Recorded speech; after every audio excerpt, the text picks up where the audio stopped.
Oke, kembali lagi di mata pelajaran kimia. Di sini kita akan membahas terkait kimia unsur ya. Nah, ini sudah masuk ke bab yang baru. Oke.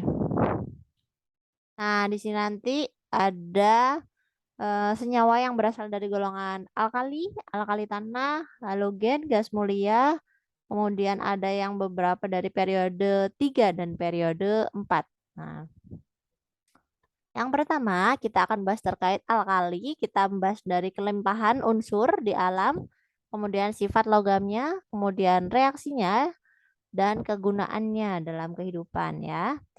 Nah, ini dalam tabel periodik logam alkali terletak di bagian paling kiri ya, dari atas sampai bawah itu alkali.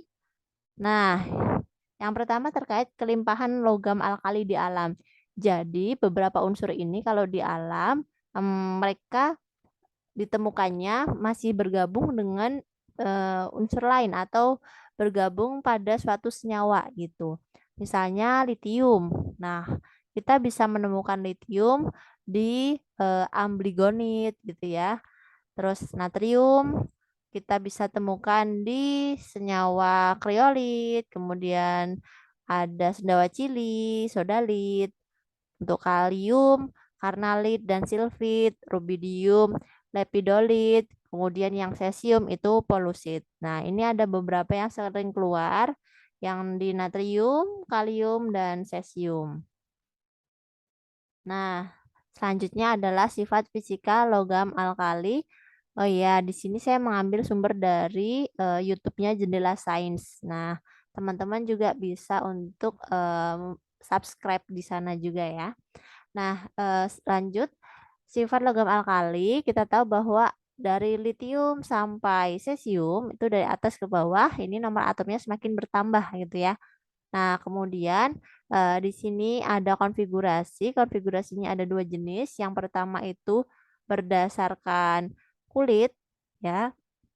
Kemudian yang kedua itu berdasarkan subkulit. Nah, misal kalau natrium kan 11 berarti 281. Kalau kalium 19 2881. Nah, yang bawah ini berdasarkan subkulit ya. Subkulit agar lebih ringkas maka dibantu dengan golongan 8A gitu ya. Ada helium, neon, argon, kripton, dan xenon. Nah, kemudian wujud pada suhu kamar. Ternyata dari litium sampai cesium ini rata-rata padat kecuali cesium ya. Cesium ini pada suhu kamar berwujud cair.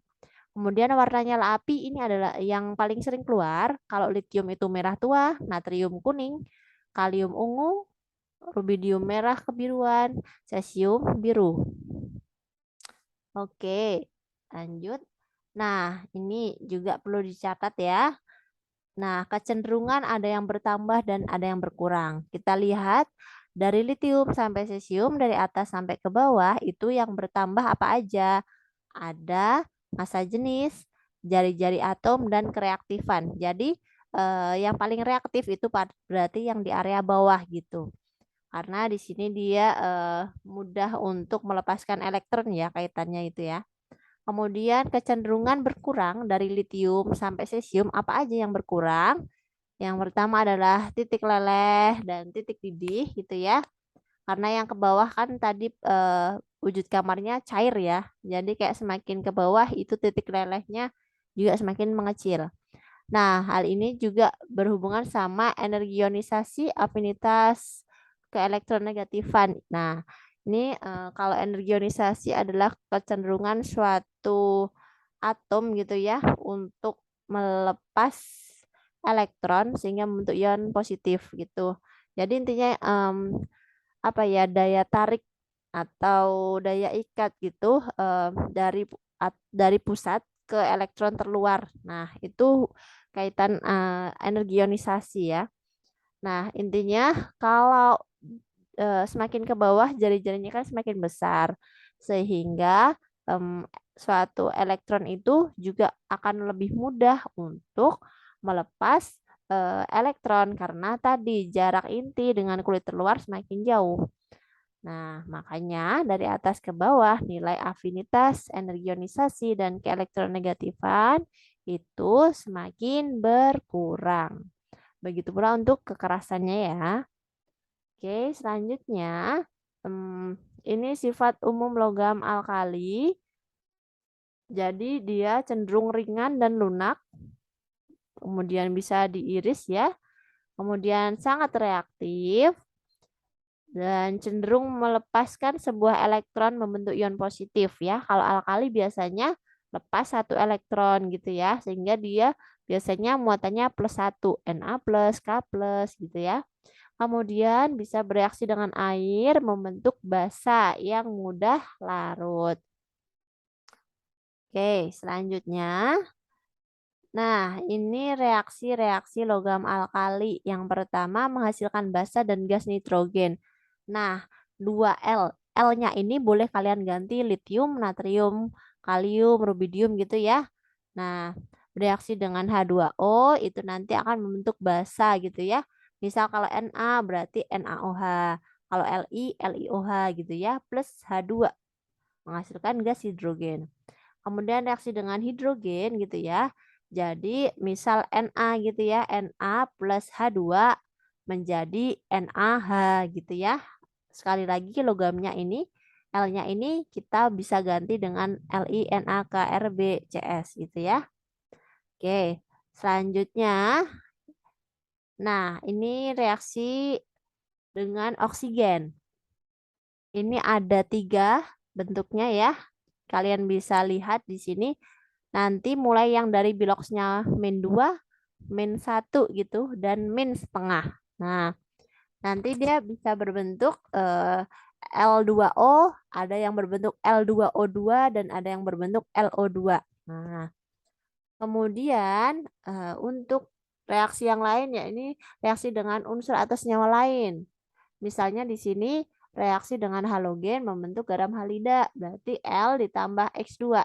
X2-nya misal Cl2 gitu ya, L-nya misal Na, berarti Na plus Cl2 menjadi NaCl gitu ya. Jadi X-nya ini boleh kalian ganti dengan Cl2, Br2, F2, I2 gitu, boleh ya. Oke, selanjutnya. Nah, terkait kegunaan logam alkali di sini ada litium. Nah, biasanya sebagai bahan baku baterai ya, kemudian bisa sebagai paduan logam gitu. Kemudian bisa sebagai minyak pelumas, terus gelas keramik gitu. Kemudian natrium, dia kegunaannya juga banyak untuk natrium, pendingin pada reaktor atom, penerangan jalan gitu ya. Terus penyedap masakan, terus komponen pembuatan sabun, kemudian pembuatan kaca, terus pengembang makanan gitu ya, dan lain-lain bisa kalian tulis ya. Kemudian, nah itu yang bisa saya sampaikan. Nah, di sini ada latihan soal. Nanti kalian kerjakan ada 5 latihan soal. Yang pertama, soal nomor 1, unsur alkali dengan urutan CS, Rb, K, Na, dan Li memiliki sifat berikut kecuali. Nah, ini di sini kamu cari yang salah ya dari pernyataan A sampai E. Yang nomor 2, titik didih logam alkali terbesar dimiliki oleh siapa? Nah, kalian lihat berdasarkan catatan yang sebelumnya. Nah, ini juga soal nomor 3, kamu mengurutkan gitu ya, dari atas ke bawah berdasarkan data titik leleh. Yang paling benar urutannya yang mana? Ini nomor 4, warna nyala logam alkali. Tadi ya sudah saya jelaskan ada. Terus yang nomor 5 ini, nah ini juga sudah saya jelaskan. Hasil-hasil reaksi logam alkali dengan oksigen kecuali berarti kamu pilih yang salah nih. Ya, coba nanti dilihat lagi catatannya. Nah, ini ada daftar tim ahli. Apa gunanya tim ahli?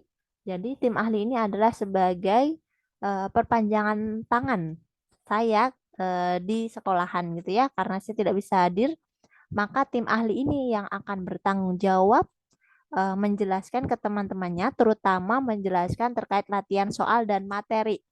Misal hari ini materi alkali, maka nanti tim ahli dari alkali bertanggung jawab untuk menjelaskan ke teman-temannya terkait soal-soal atau materi yang hari ini itu. Ini daftar tim ahli karena hari ini saya menjelaskan alkali, maka di sini nanti kelompok alkali yang akan bertanggung jawab gitu ya. Bertanggung jawab untuk menjelaskan ke teman-temannya apabila teman-temannya masih ada kebingungan gitu ya terkait materi alkali. Nah, tapi teman-temannya juga sama-sama mengerjakan 5 latihan soal tadi ya. Cuman kalau ada apa-apa bingung, maka kalian boleh tanyakan ke kelompok alkali.